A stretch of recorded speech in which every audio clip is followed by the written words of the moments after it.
મોરબી જિલ્લામાં ખેડૂતોને ઉગ્ર રોષ સામે આવ્યો છે। મોરબી કલેક્ટર કચેરી ખાતે મોટી સંખ્યામાં ખેડૂતો એકત્રિત થઈને વિરોધ પ્રદર્શન કર્યું હતું। આ પ્રદર્શનનું મુખ્ય કારણ અદાણી વીજ કંપની દ્વારા કરવામાં આવતા દમન અને ખેડૂતોના હકોનું હનન હોવાનું ખેડૂતો દ્વારા આક્ષેપ કરવામાં આવ્યો છે। ખેડૂતોનું કહેવું છે કે વીજ કંપની દ્વારા કાયદા વિરુદ્ધ પગલાં લેવામાં આવી રહ્યા છે, જેને કારણે ખેતી અને જીવન પર ગંભીર અસર પડી રહી છે। આ મુદ્દે પ્રધાન કાંતિ અમૃતિયા, ગૃહ રાજ્યમંત્રી હર્ષ સંઘવી અને મુખ્યમંત્રી ભૂપેન્દ્ર પટેલ સામે પણ પ્રશ્નો ઊભા કરવામાં આવ્યા હતા।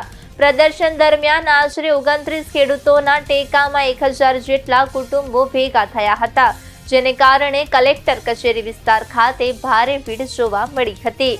ખેડૂતો દ્વારા સૂત્રોચ્ચાર સાથે પોતાની માંગણીઓ રજૂ કરવામાં આવી હતી અને યોગ્ય ન્યાય નહીં મળે તો આગામી દિવસોમાં વધુ ઉગ્ર આંદોલન કરવાની ચેતવણી પણ આપવામાં આવી હતી।